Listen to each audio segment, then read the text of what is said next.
여러분 만나서 반갑습니다. 소개해 주신 대로 이름은 임형규고요. 직업은 목사입니다. 직업이 뭐냐는 얘기를 항상 듣습니다. 카페 가서 이렇게 서 있으면 저한테 와서 사장님 얼마예요? 그러고요. 또 옷가게 가서 서 있으면 또 저한테 와서 사장님 얼마예요? 그럽니다. 별명은 홍대 카페 주인. 홍대 카페 주인 같이 생겼다 그래서 그런 별명이 있어요. 아내랑 같이 딸 둘 키웁니다. 11살짜리, 8살짜리 키우고요. 그리고 저는 5년 전에 청년들 15명이랑 같이 이제 교회를 개척했습니다.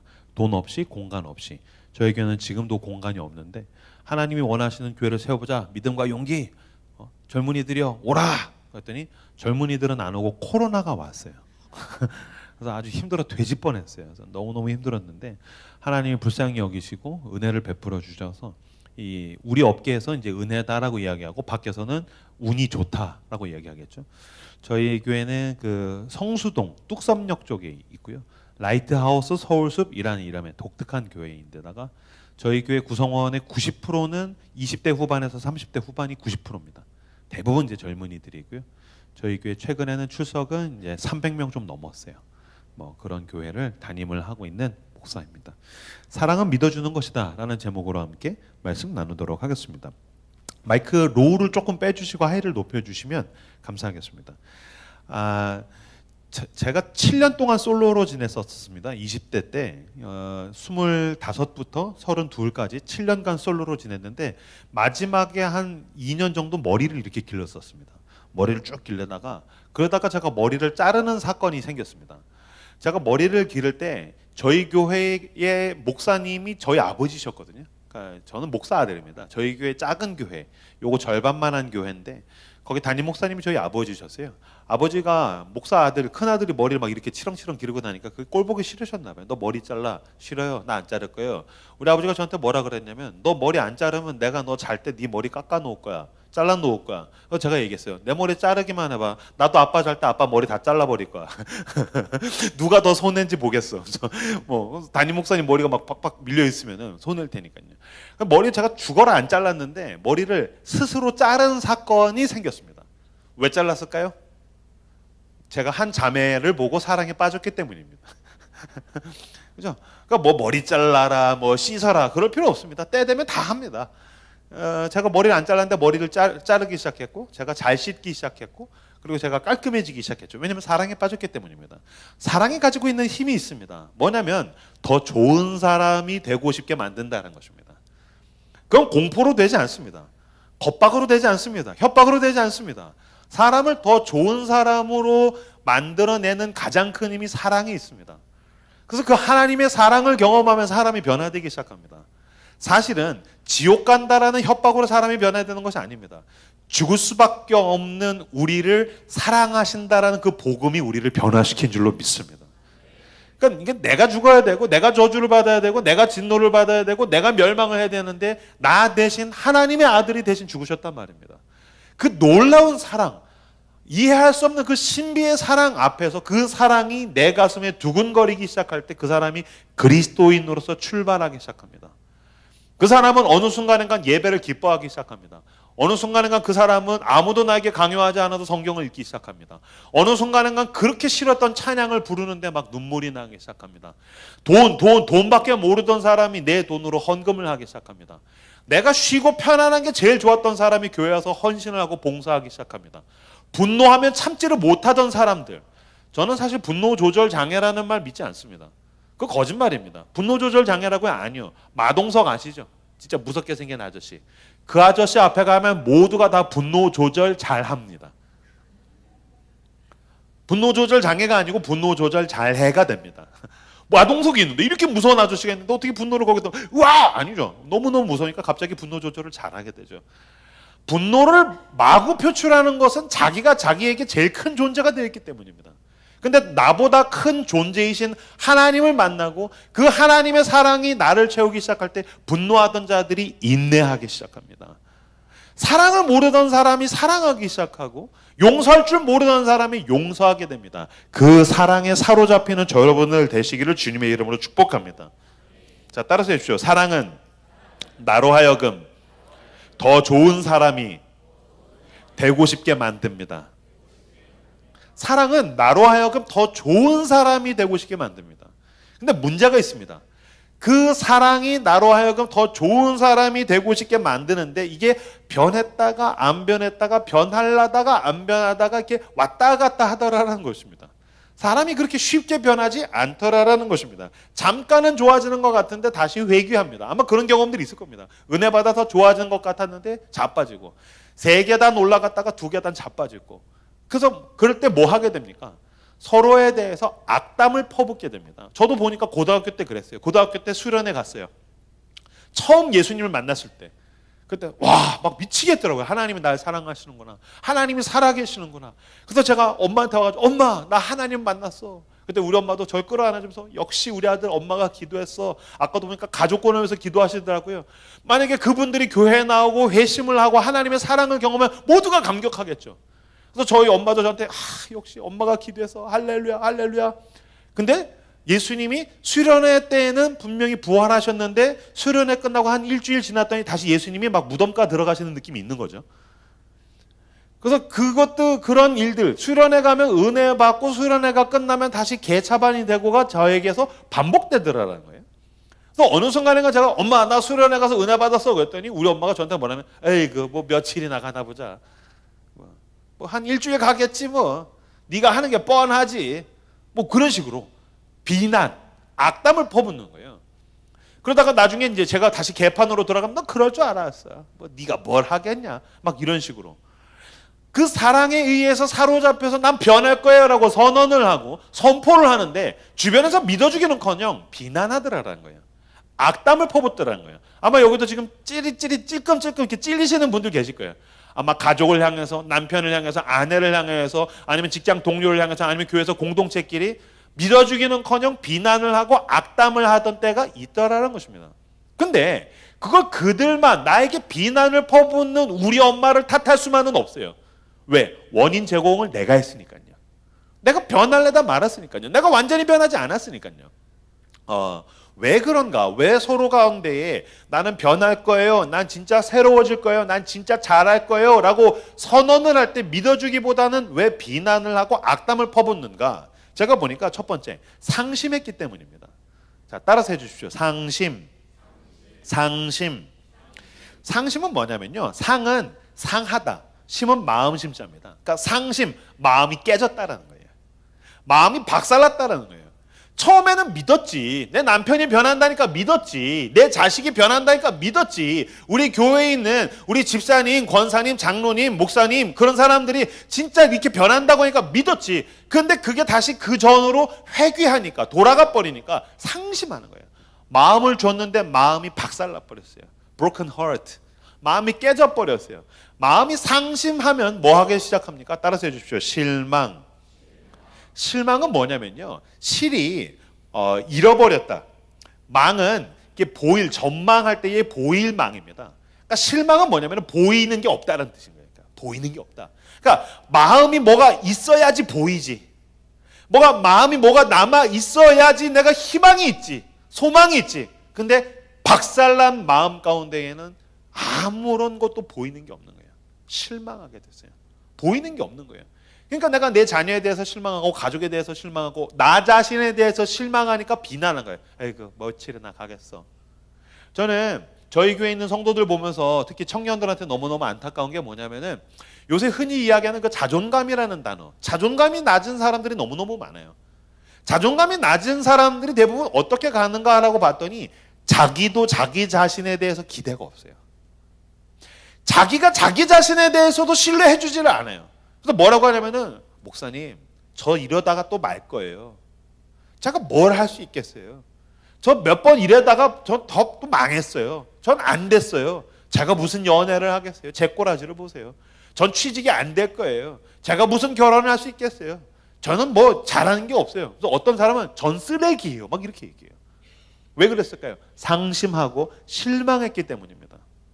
그러면 이거는 사실입니까? 아니면 거짓입니까? 너가 뭘 할 수 있겠어? 너 전에도 그랬잖아. 넌 안 돼. 사실 이거 여러분 사실입니다. 전에도 그랬으니까요. 전에도 안 되니까요. 이건 객관적인 사실이에요. 우리는 객관적인 사실이면 그걸 가지고 서로 말을 해도 된다라고 생각해요. 아니요. 아니요. 서로 가운데 왜 싸울 때 그런 얘기하죠. 야, 내가 없는 말 했냐? 막 싸울 때 내가 궁제몰림, 내가 틀린 말 했냐? 여러분, 이건 성경입니다. 이건 저는 성경이지만 난 진리라고 믿습니다. 이 성경은 우리에게 뭐라고 얘기하냐면 나는 죽을 수밖에 없는 죄인이라고 이야기합니다. 그럼 무슨 말이냐면요, 사실대로 말하면 난 죽어야 됩니다. 근데 나를 위해서 누가 죽으셨습니까? 하나님의 아들이 대신 죽으셨습니다. 그리고 그분께서 부활하셔서 나를 찾아오셨습니다. 그리고 나를 사랑한다고 말씀하셨습니다. 나 같은 죄인에게 너는 내 자녀라고 말씀하셨습니다. 나같이 소망이 없는 자에게 너는 내 것이라고 말씀하셨습니다. 그와 같이 내버려진 자에게 세상 끝날까지 내가 너와 항상 함께 있으리라. 아멘. 그러므로 여러분, 우린 사실을 가지고 말하는 사람이 아니라 믿음의 사람인 줄로 믿습니다. 그래서 여러분, 우린 사실을 가지고 말하는 사람이 아닙니다. 서로에 대해서 믿음의 언어를 사용해야 된다는 것입니다. 오늘 성경에 보면은요, 굉장한 실망스러운 인간이 등장하고 그 실망스러운 인간을 예수 그리스도께서 어떻게 대하시는가를 볼 수 있습니다. 오늘 본문에 등장한 사람은 어떤 사람입니까? 베드로입니다. 베드로는 예수님 제자 중에서 수제자죠. 그의 인생 가운데서 빛나는 순간들이 있었어요. 빛나는 순간 중에 하나는 뭐였냐면 물 위를 걷는 장면이죠. 모든 제자들이 막 벽에서 막 풍랑을 맞아가지고 벌벌 떨고 있는데 베드로가 담대하게 얘기하죠. 주시거든 나로 하여금 물 위를 걷게 해주십시오. 물 위를 걷는 거죠. 멋있죠. 그 다음에 오병이어 떡을 뗀 다음에 오병이어 먹고서 사람들이 다 도망갔습니다. 왜냐하면 오병이어 떡을 먹을 땐 좋았는데 예수님께서 말씀을 전하셨더니 이게 뭔 소리야? 하나님 나라의 생명의 떡이라는 게 도대체 무슨 소리야? 난 그냥 먹는 떡이 좋았다고, 내가 원하는 거나 이루어 달라고, 뭐 복음이니 이런 거 하지 말라고. 그러면서 다 도망가 버렸습니다.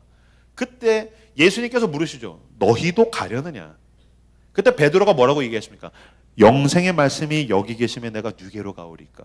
근사하죠. 다 도망갔지만 나는 주님 곁에 남겠습니다. 이게 베드로의 삶 가운데서 영광스러운 순간입니다. 근데 베드로의 삶에는 그런 영광스러운 순간만 있었던 게 아니죠. 너무너무 부끄럽고 창피하고 치욕스러운 순간들이 있었죠. 언제입니까? 예수님께서 신문당하실 때에 눈이 마주쳤죠. 그때까지 베드로가 뭐 했습니까? 예수님은 3번이나 부인했죠. 웬 계집아이가 너 예수님이랑 같은 편이지? 아니야. 같은 편인 것 같은데? 아니야. 같은 편 맞는 것 같은데? 아니야. 저주까지 하면서. 그 다음에 예수님의 눈이 마주치죠. 예수님이 십자가에서 못 박히실 때 베드로는 도망갔죠. 너무너무 염치가 없으니까 예수님께서 부활하신 걸 알고도 베드로는 도망간 겁니다. 그러니까 베드로가 도망간 게 부활을 몰라서 도망간 게 아니고 예수님을 배신한 게 너무너무 창피하고 치욕스러우니까 예수님이 부활한 걸 알고도 도망갔습니다. 자기 자신한테 상심했습니다. 자기 자신한테 너무너무 실망했습니다. 내가 무슨 제자가 되겠어? 내가 무슨 그리스도인으로 살겠어? 예수님이 나를 통해서 뭘 할 수 있겠어? 내 꼬라지를 봐. 난 배신자야. 그래서 도망간 겁니다. 그러니까 너무너무 부끄럽고 치욕스러운 순간들이 베드로에게도 있었다는 것입니다. 근데 그 부끄럽고 치욕스러운 순간들을 눈앞에 두고 예수님이 베드로에게 뭐라고 하셨는가? 자, 아까 읽었던 말씀 13절 14절 16장 13절 14절을 같이 한 목소리로 읽겠습니다. 시작. 예수께서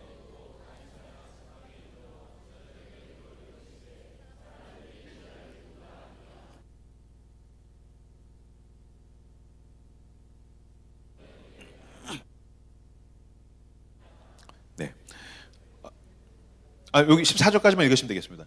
예수님이 제자들에게 물으셨습니다. 야, 사람들이 날 누구라 하느냐? 그랬더니 14절에서 보면 세례 요한, 더러는 엘리야, 어떤 이는 예레미야나 선지자 중에 하나라 하나이다.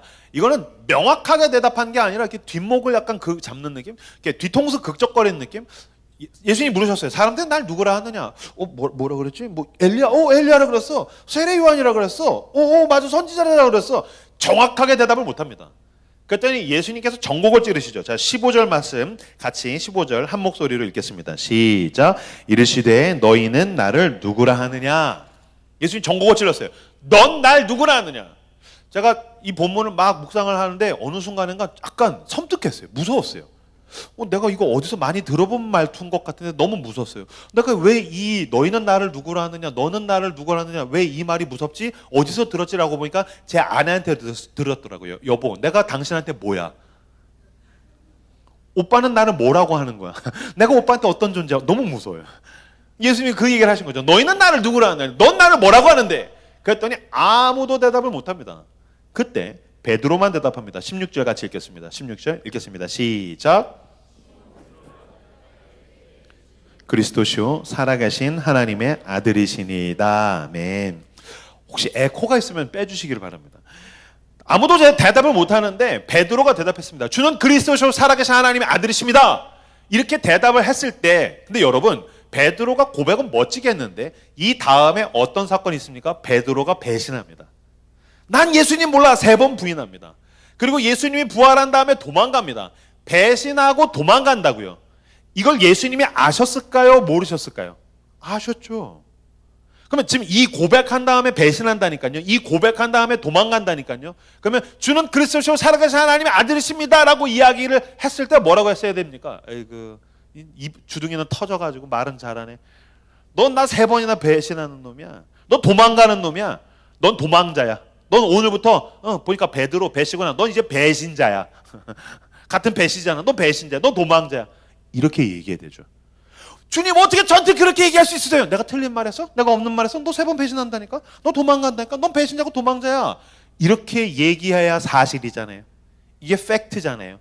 근데 예수님께서 뭐라고 이야기하셨습니까? 18절 말씀 같이 18절 같이 한 목소리로 읽겠습니다. 시작.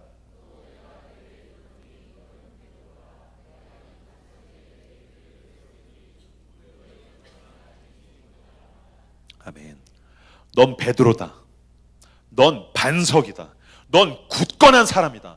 지금 이 이야기를 듣는 사람은 어떤 사람이라고요? 배신자라니까요. 이 이야기를 듣는 사람은 어떤 사람이라고요? 도망가는 사람이라니까요. 흔들리는 인간이라니까요. 그럼 저 같았었으면 이게 주둥이는 터져가지고 너는 그 길거리에 가면 호갱용 풍선 있지? 넌 그런 인간이야. 하루 종일 흔들려. 너는 그 메트로놈 같은 인간이야. 넌 갈대 같은 인간이야. 난 너의 가벼움을 참을 수가 없어. 아유 요 놈의 주둥이. 저 같아서 그렇게 얘기했을 거예요. 근데 이 흔들리는 배신자요 도망자를 향해서 예수님이 뭐라고 하셨냐면 넌 반석이다. 넌 굳건한 사람이다. 그럼 여러분 이거는 지금 객관적인 사실을 말하는 게 아니죠. 뭘 하고 있는 것입니까? 예수님께서 도망자요 베드로를 지금 예수님이 믿어주고 계시는 것입니다. 넌 배신할 거야. 괜찮아. 내가 결국에 너를 반석으로 만들 거야. 넌 도망갈 거야. 괜찮아. 내가 세상 끝까지 너를 따라가서 너를 굳건한 반석으로 만들고야 말 거야.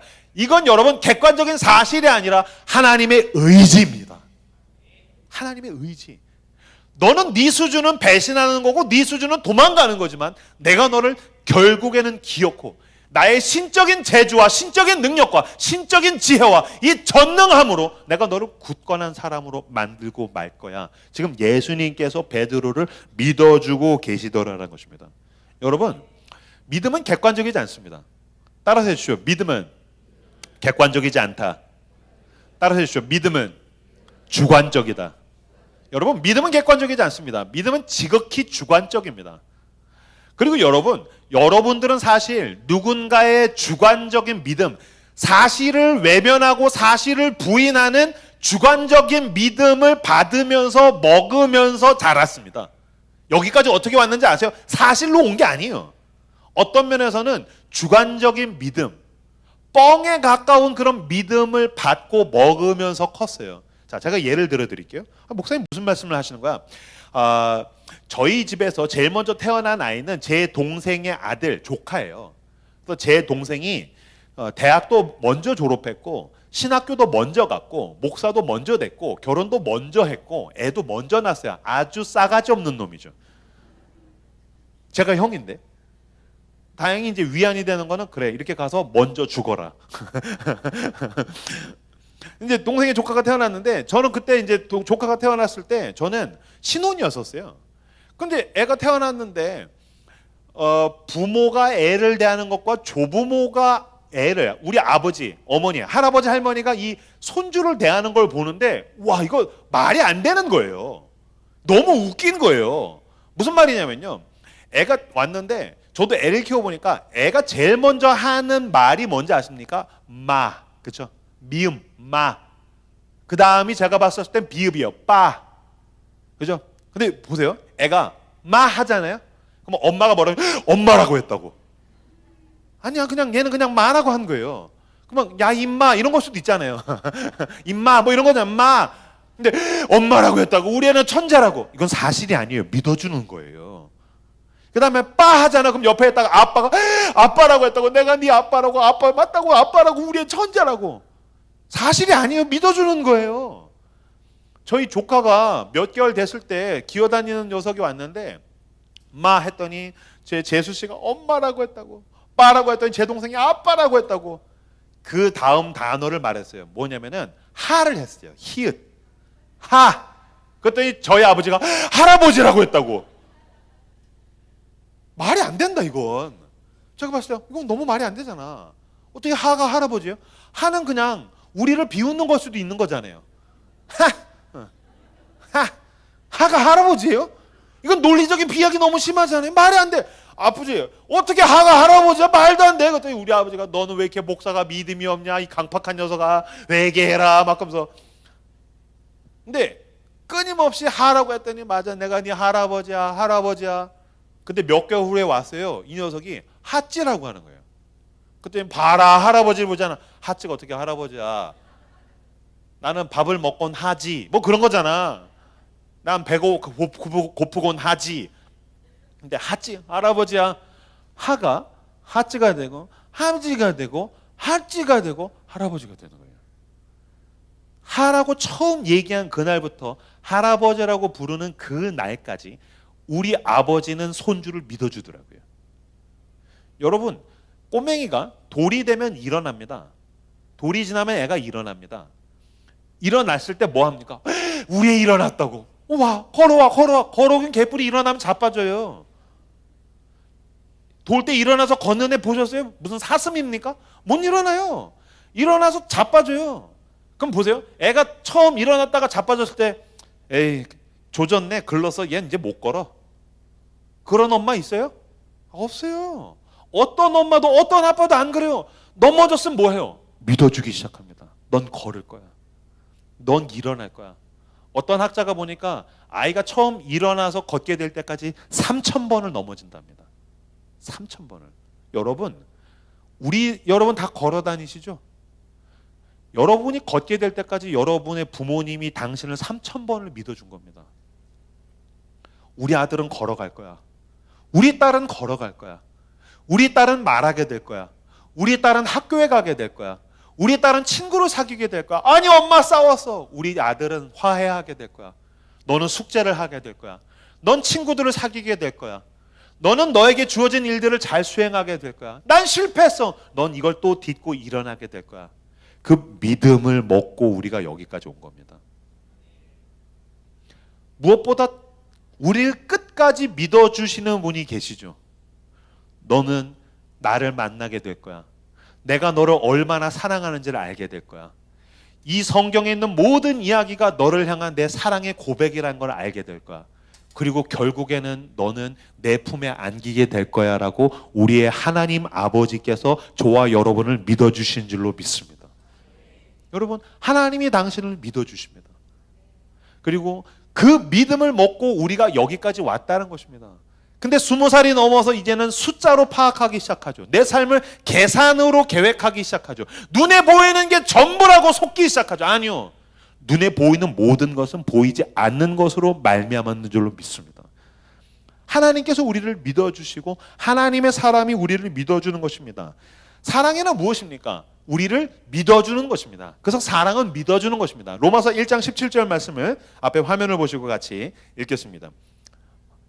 시작. 복음에는 하나님의 의가 나타나서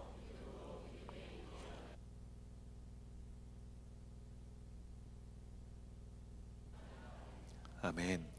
로마서 1장 17절에 보시면요. 복음에는 하나님의 의가 나타나서 믿음으로 믿음에 이르게 하나니. 복음에는 하나님의 의가 나타나서 믿음으로 믿음에 이르게 하나니. 이게 그냥 말로 외우기는 쉬운데요. 이게 무슨 말이지? 복음에는 하나님의 의가 나타나서 믿음으로 믿음에 이르게 하나니. 왜 믿음이 두 번 나오지? 이게 좀 이상하잖아요. 왜냐면 복음은 하나님을 잘 믿는 것이다. 쉽죠? 복음은 하나님만을 믿는 것이다. 쉽죠? 근데 복음에는 하나님의 의가 나타나서 믿음으로 믿음에 이르게 하나니가 무슨 말이야? 앞에 있는 믿음이란 단어랑 뒤에 있는 믿음이란 단어, 우리나라에선 둘 다 믿음인데 원래 원어 헬라어에서는 앞에 있는 단어랑 뒤에 있는 단어가 다른 단어입니다. 제일 쉽게 제가 풀어서 설명을 드리면요, 앞에 있는 믿음은 인간의 것이 아닙니다. 변하지 않는 믿음이에요. 우리는 변하거든요. 우리는 움직이죠. 우리는 흔들려요. 우리는 갈등하죠. 우리는 의심하죠. 그건 우리의 것이 아니에요. 뒤에 있는 게 우리의 믿음이에요. 흔들리는 믿음. 앞에 있는 건 누구의 믿음이에요? 하나님의 믿음이에요. 뒤에 있는 게 우리의 믿음이에요. 제가 풀어서 설명을 드릴게요. 복음에는 우리를 향한 놀라운 하나님의 사랑이 있기 때문에 하나님이 먼저 우리를 믿어주시고 그 믿어주심 위에서 이제는 우리도 주님을 믿을 수 있게 되었습니다. 그런 뜻인 거예요. 그래서 여러분 흔들리셔도 상관없어요. 여러분 막 위아래로 막 왔다 갔다 해도 괜찮아요. 왠지 아십니까? 배신을 하고 도망갈지라도 끝까지 우리를 붙들고 포기하지 않는 주님이 계시기 때문입니다. 주님이 우리를 붙들고 포기하지 않으십니다. 주님이 우리를 믿어주십니다. 주님, 저는 배신자입니다. 전 도망자입니다. 아니야. 넌 반석이야. 제가 어디를 봐서 반석입니까? 내가 널 그렇게 만들 거야. 전 시편 119편 말씀 너무너무 사랑해요. 하늘 위에 가면 거기 계시고 땅 아래 스올에 갔더니 하나님이 거기도 계시고 너무너무 지긋지긋해서 하나님, 난 실패했습니다. 난 끝났습니다. 우리 가족은 여기까지입니다. 내 삶은 여기까지입니다. 새벽 날개를 치며 바다 끝에 갔더니 거기에서도 주의 손이 나를 붙드십니다. 그러니 내가 주의 품을 떠나서 어디로 도망가겠습니까? 여러분, 믿음이란 무엇입니까? 그 끈질긴 추격자의 사랑 앞에 도망갈 데가 없다는 뜻입니다. 도망갈 데가 없습니다. 하나님께서 그 아들을 대신 죽이실 만큼 사랑하시는데 그 사랑을 뭘로 이길 수 있습니까? 그 사랑 앞에 항복하십시오. 그 사랑 앞에 나를 내어드리고, 예 주님, 나도 이제 그 믿음을 따라서 주님을 믿겠습니다. 주님을 신뢰하겠습니다. 주님을 따라가겠습니다. 라고 고백하는 저 여러분들 되시길 그리스도 이름으로 축복합니다. 요나서는 참 재밌는 성경입니다. 요나서는 요나라는 선지자에 대한 이야기예요. 이 요나는 북이스라엘의 가장 유명한 선지자였습니다. 그러니까 이 요나는 지금 우리나라로 치면 우리나라에서 가장 유명한 목사님. 여러분들이 뭐 이명규 목사는 몰라도 뭐 유기성 목사님 아시겠죠? 뭐 이찬수 목사님 뭐 아시겠죠? 그럼 모두가 알 법한 그런 유명한 목사님이라고 생각하시면 돼요. 근데 그 요나라는 당대 가장 유명한 선지자에게 하나님께서 뭐라고 얘기하셨냐면 니느웨에 가서 복음을 전해라 라고 얘기하셨어요. 그때 요나가 가장 유명한 목사님인데 싫다고 하셨습니다. 왜 그랬을까요? 그 니느웨라는 땅은 아수르의 수도인데요. 이게 왼수지간입니다. 이게 우리나라랑 일본도 왼수 아닙니까? 근데 이 정도 왼수가 아니고요. 이거를 자크 엘룰이라는 한 학자가 뭐라고 얘기했냐면요. 2차 세계대전 때 독일이 이스라엘 사람들, 유대인들을 600만 명을 학살했지 않습니까? 그럼 유대인들은 이 독일인이 얼마나 지긋지긋하겠습니까? 이 자크 엘룰이라는 학자가 뭐라고 얘기했냐면요. 이거는 유대인 라비한테 독일의 심장인 베를린에 가서 복음을 전하라는 뜻이다. 이건 못할 짓인 거예요. 가면은 날 죽이는 거예요. 내가 죽는 건 상관없는데 더 싫은 게 있어요. 뭐냐면은 선지자 생활이 하루 이틀이 아니에요. 이거 하나님이 이거 죽이려고 하는 게 아니라는 사실을 알았어요. 무슨 말이냐면요. 가서 경고하는 거, 복음을 전한다는 건 돌아오라는 뜻이라는 걸 알았어요. 그래서 여러분, 성경에서 나오는 우리를 향해서 하나님이 겁주시는 거 있죠. 너 그러면 죽는다, 너 망한다. 그건 죽이겠다는 얘기가 아니에요. 그러니까 come back to me, 돌아오라는 뜻이에요. 하나님이 심판하시려면 어떻게 하면 됩니까? 그냥 심판하면 됩니다. 근데 경고하시는 건 돌아오라는 뜻이에요. 개 중에서 진짜 무서운 건 사냥개입니다. 사냥개랑 똥개 차이는 뭔지 아십니까? 똥개는 계속 짖기만 하지 안 뭅니다.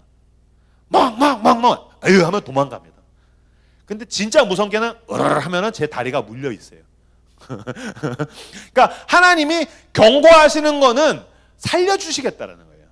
하나님이 진짜 멸망시키시려면 바로 심판하시겠죠. 그러니까 요나가 그걸 알았어요. 나한테 왼수 같은 인간들을 살려두시는 게 더 싫었던 거예요. 그래서 어디로 갑니까? 다시스로 도망갑니다. 근데 여러분, 다시스는 어디냐면요. 이스라엘이 있으면 지중해의 끝, 스페인 남부가 다시스입니다. 고대 중동 사람들, 수천 년 전 사람들은 거기를 땅끝이라고 불렀습니다. 그러니까 요나가 어떻게 도망가냐면 자기가 갈 수 있는 지구에서 가장 먼 곳까지 도망간 겁니다. 제가 이거 조사해 봤는데 이스라엘에서 니느웨가 800km입니다. 멀죠? 근데 여러분, 이스라엘에서 다시스는 3200km입니다. 왜 사람들이 그런 얘기 하더라고요. 순종이 힘들대요. 아니요. 순종은 800km고요. 불순종은 3200km입니다. 불순종이 훨씬 힘듭니다. 3배가 더 멉니다. 순종이 힘들어요. 불순종이 훨씬 더 힘듭니다. 우리는 사실은 순종하기 싫어서 불순종하려고 더 많은 대가를 치릅니다. 불순종하려고 고집 부려서 더 많은 돈을 낭비합니다. 더 많은 시간을 낭비합니다. 더 많은 감정 싸움에서 감정을 소모합니다. 순종이 제일 쉬운 줄로 믿습니다. 여러분 집에 가셔서 요나서 다시 읽어보시면 되게 재밌습니다. 요나가 배에 가가지고서 딱 내려갔더니 그 다시스 가는 배를 만난 거예요.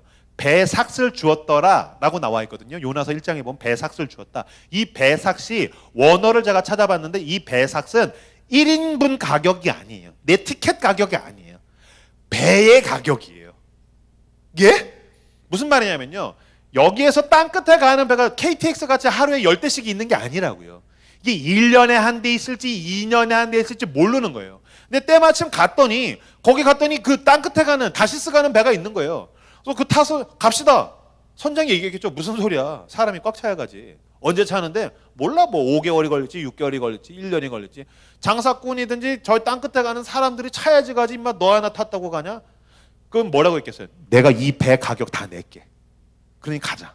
난 지금 도망가겠다. 하나님이 나 니느웨 가란다. 나 거기 죽어도 못 간다. 그럼 난 니느웨 가기 싫어서 다시스 갈 거니까 지금 출발하자. 그래서 배 가격을 전체를 낸 겁니다. 이게 불순종하는 인간들의 고집입니다. 저 어떤 교회 갔더니 집사님이 저한테 자랑스럽게 그런 얘기 하시더라고요. 목사님, 제 승질은 하나님도 못 말려요.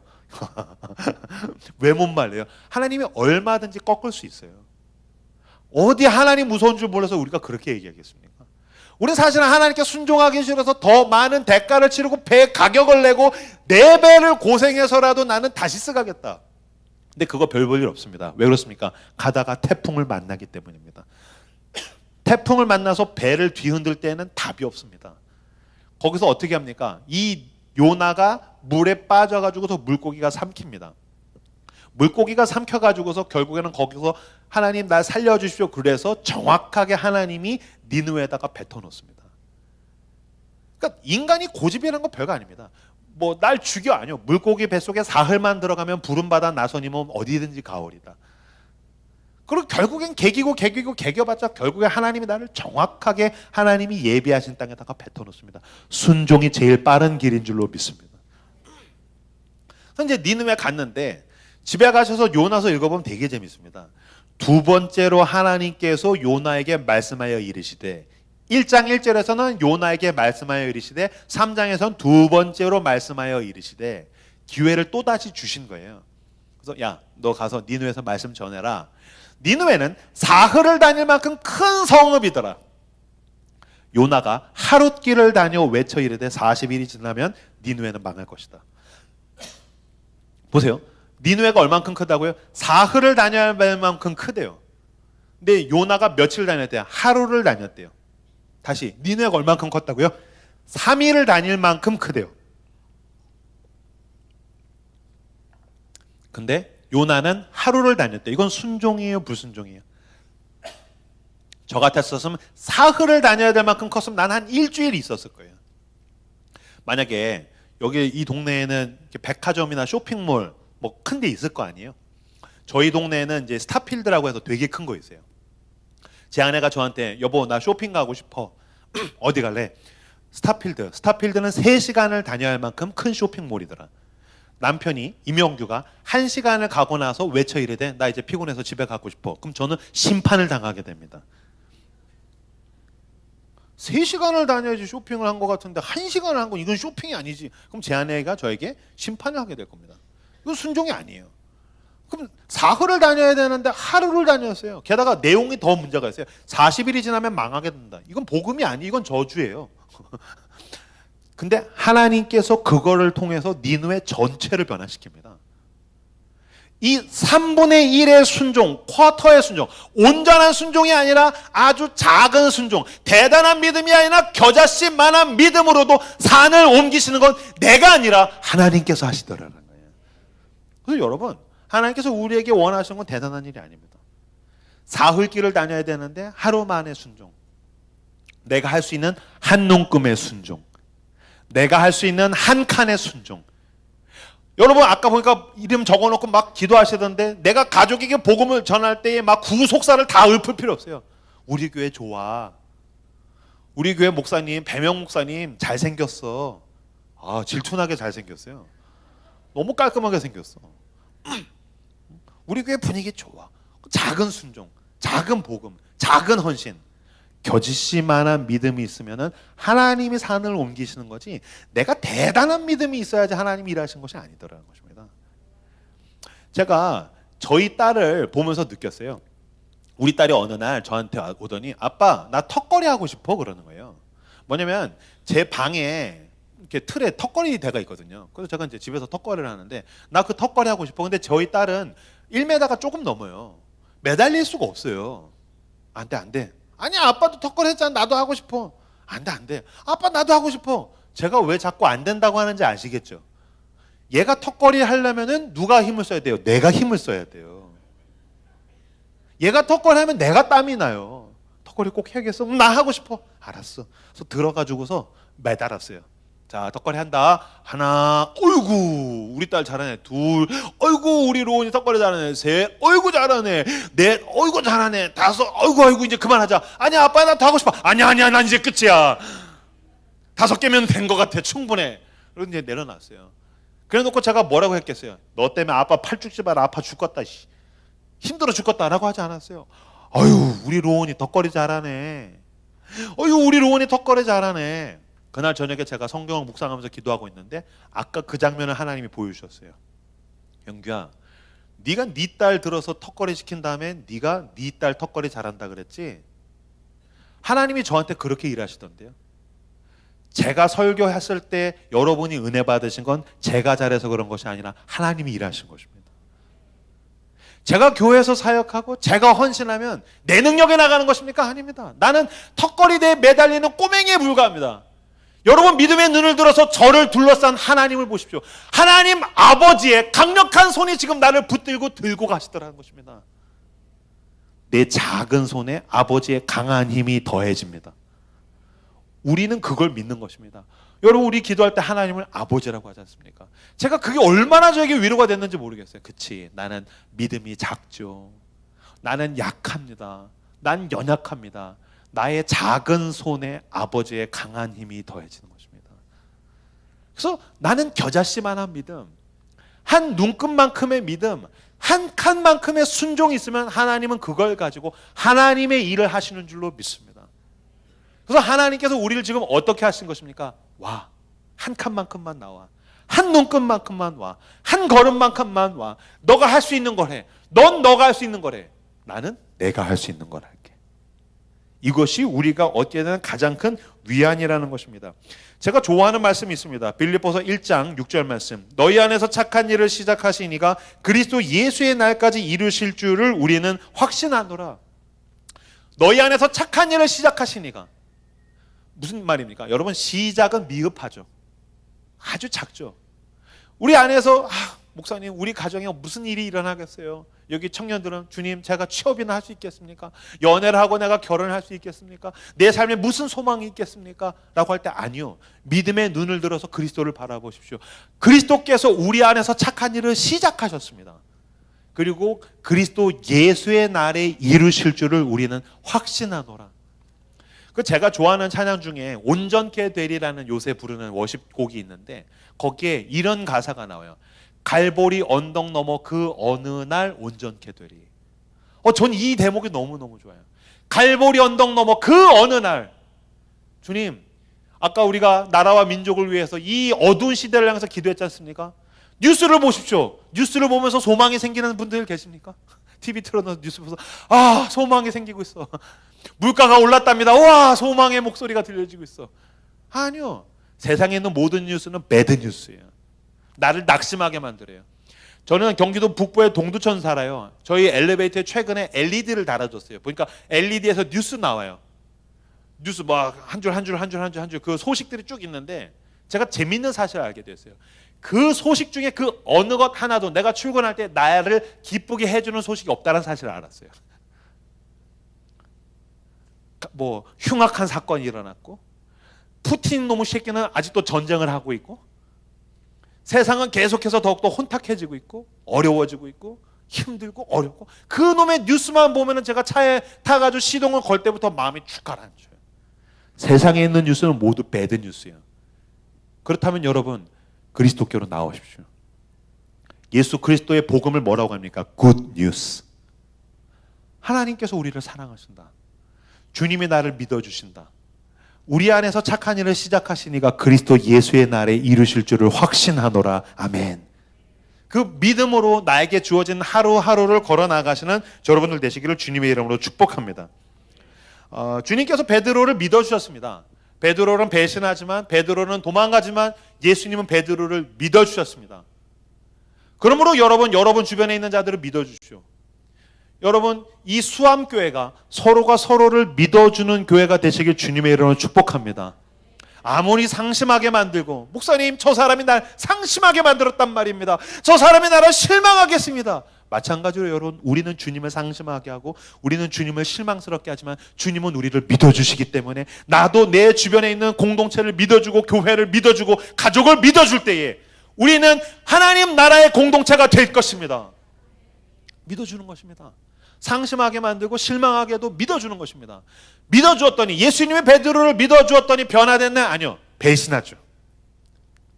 여러분, 지금까지 믿어주면 되는 건 아니요, 믿어주면 배신한다니까요. 믿어주면 배신하고, 믿어주면 상심하게 되고, 믿어주면 실망하게 되고, 믿어주면 도망가게 됩니다. 예수님께서 십자가에서 죽으실 때 그 고귀한 고결한 손에, 여러분 생각해 보십시오. 하나님의 아들의 그 고귀한 손, 그 손으로 더러운 것을 만져본 적이 없는, 죄를 지어본 적이 없는 손. 여러분, 이명규 목사의 손은 온갖 더러운 죄로 가득한 손입니다. 근데 그리스도의 손은 그런 손이 아니었습니다. 그 손은 거룩한 손이었습니다. 그 손에 못이 들어왔습니다. 왜 그랬습니까? 내 손에 못이 들어와야 됐기 때문에 그분이 대신 그 손에 못이 들어왔습니다. 그분의 발에 못이 들어왔습니다. 왜 그렇습니까? 그분은 온통 더러운 곳에 죄 지으려고 다녀본 적이 없는 분입니다. 그분은 거룩한 분입니다. 그분은 죄가 없으신 하나님의 아들이십니다. 그러나 나는 내 발로 죄 짓느라 바빴습니다. 내 발에 못이 들어왔어야 됐는데 하나님의 아들의 발에 못이 들어옴으로 말미암아 내 발이 거룩해졌습니다. 그 고귀한 왕관, 그 거룩한 왕관이 씌워져야 하는 그 머리에 가시면류관이 들어왔습니다. 왜 그렇습니까? 내 머릿속에 가득한 죄 때문에 그 고귀한 머리에 가시면류관이 들어왔습니다. 그리고 그분의 그 가슴에, 옆구리에 창이 들어왔습니다. 그때 우리들은 옆구리라고 하니까 측면을 생각합니다. 내 속에 가득한 죄 때문에 대신 그분이 물과 피를 쏟으시고 옆구리에 창이 들어왔는데 이게 옆구리라고 생각해요. 아닙니다. 여러분 가운데 아마 도마가 예수님의 그 창자국에다가 손가락을 넣는 그 그림을 보신 분들이 계실 겁니다. 그게 잘 보시면요, 옆구리가 아니고 갈비뼈 아래, 가슴입니다. 그래서 학자들은 옆구리라고 우리말에서 번역됐는데 갈비뼈 아래의 가슴일 것이다라고 이야기합니다. 저도 거기에 동의합니다. 그래서 예수님이 십자가에서 못 박히실 때 내 속에 가득한 죄 때문에 대신 그분의 가슴에 창이 들어와서 갈비뼈를 부수고 가슴을 찢어서 창날이 들어왔는데 그 날카로운 창날이 심장을 찢었습니다. 하나님의 아들 예수 그리스도의 심장을 그 창날이 찢었습니다. 그리고 물과 피를 다 쏟고 죽으신 것입니다.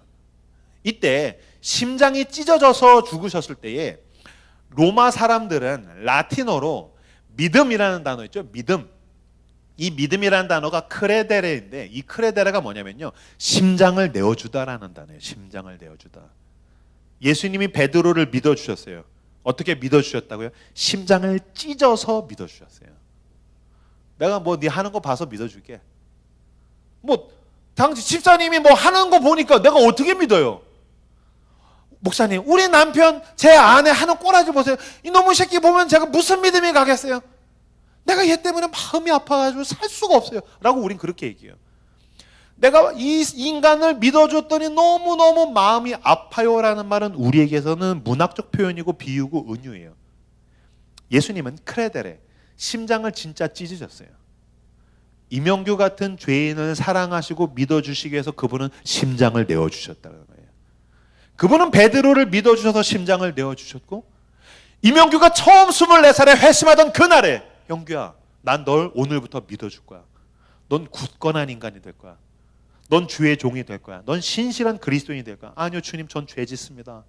괜찮아, 회개하면 돼. 나와. 주님께서 저를 사랑하셔서 그 심장을 내어주셨다는 것입니다.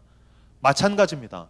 여러분, 여러분의 주변에 있는 사람을 향해서 믿어주고 심장을 내어줄 때에 결국엔 그 사람이 배신하고 도망갔다가 탕자와 같이 돌아오게 되는 줄로 믿습니다.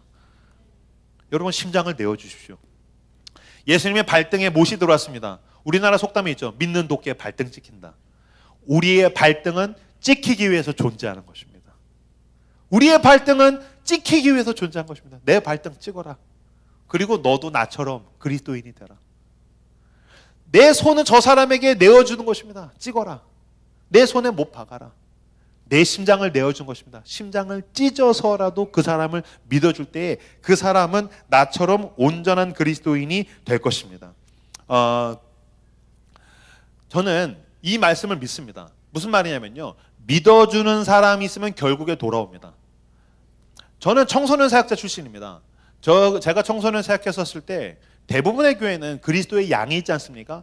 우리 교회는 그리스도의 양 아치만 100명이었습니다. 무슨 말인지 못 알아들으시는군요. 대부분의 교회가 그리스도의 양이 있으면 우리 교회는 그리스도의 양 아치들만 100명이었어요. 막 문신한 놈들, 문신도 이렇게 글씨 레터링이 아니라 앞에는 호랑이, 뒤에는 용. 그리고 여름에는 얘네가 그물로 된 남자애들이 시스루티를 입고 와요.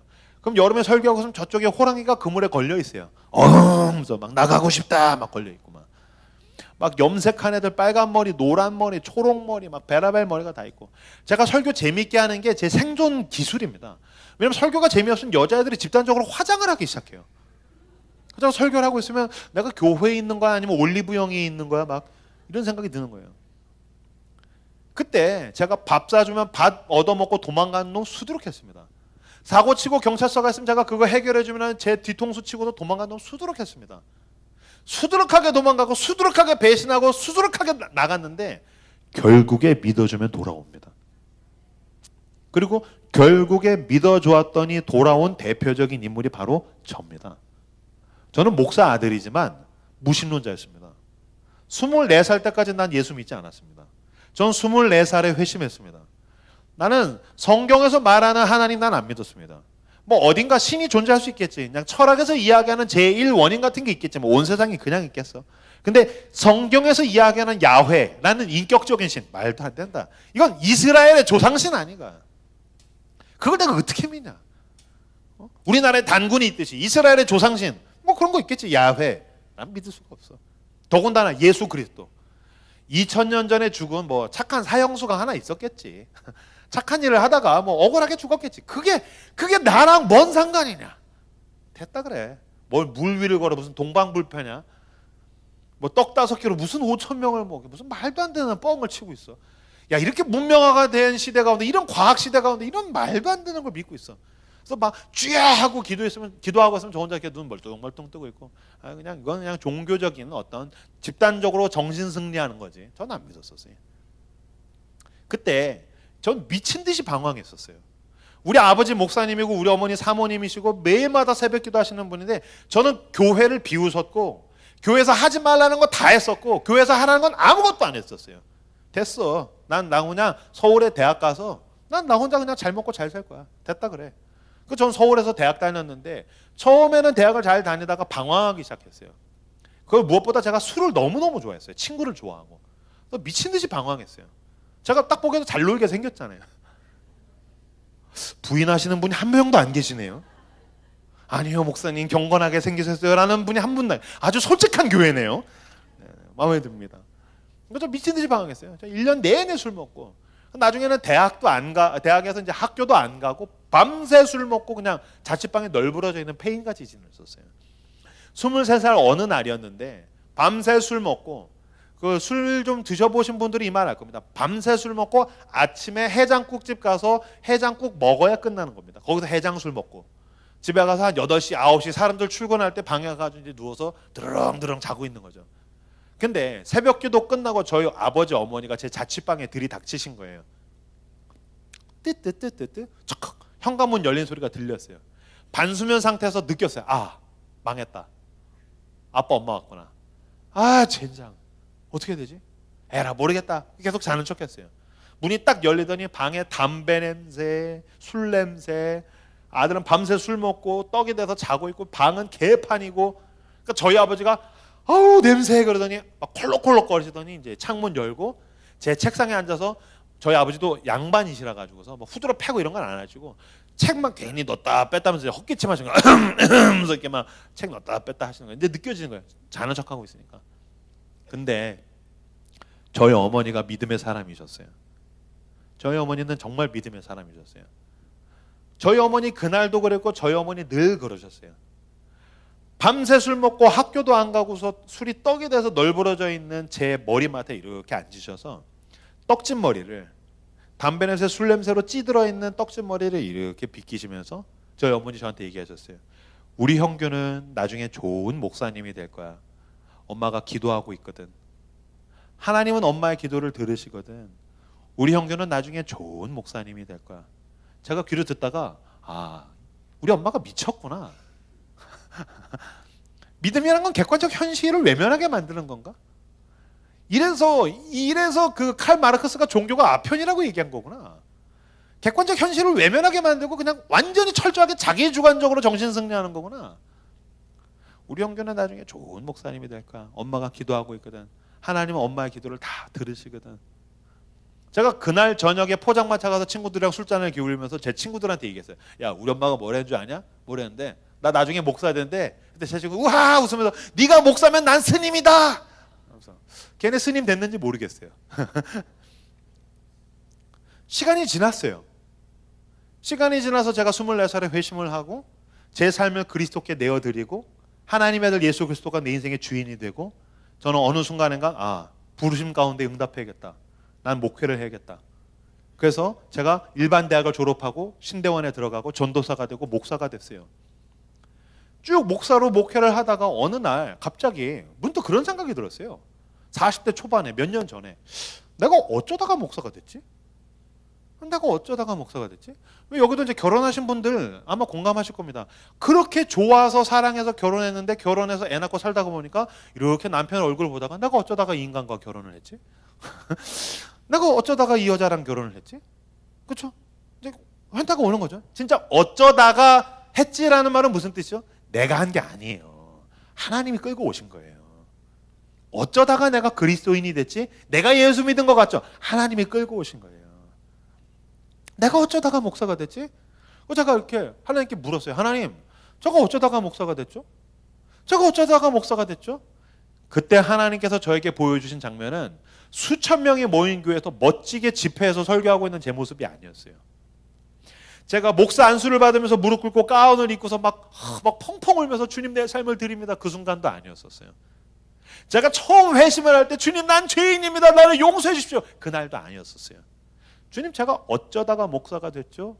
라고 했었을 때 주님께서 보여주신 건 20년 전에 밤새 술 먹고 떡이 되어서 널브러져 있는 죄인이었을 때 우리 엄마가 머리맡에서 머리를 빗기면서 우리 아들은 좋은 목사님이 될 거야. 엄마가 기도하고 있거든. 하나님은 엄마의 기도를 들으시거든. 그 장면을 보여주시는 거예요. 로마서에 있는 말씀, 우리가 아직 죄인 되었을 때에 하나님께서 그 아들을 우리에게 주심으로써 우리에 대한 하나님의 사랑을 확증하셨느니라. 그렇죠? 제가 그 장면을 하나님 보여주시고 나서 그 찬양 부르면서 많이 울었어요.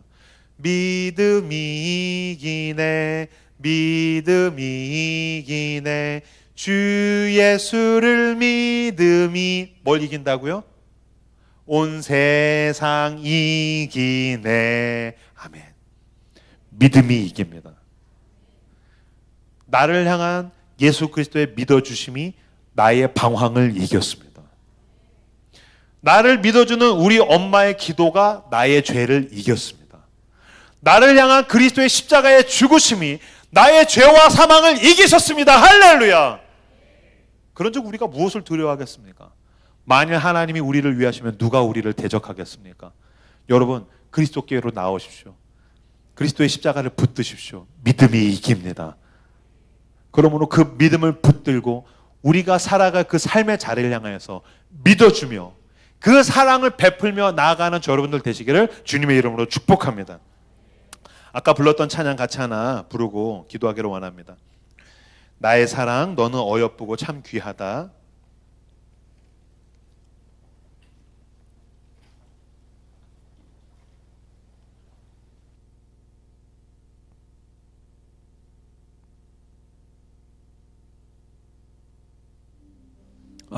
제가 가사를 먼저 불러드리겠습니다.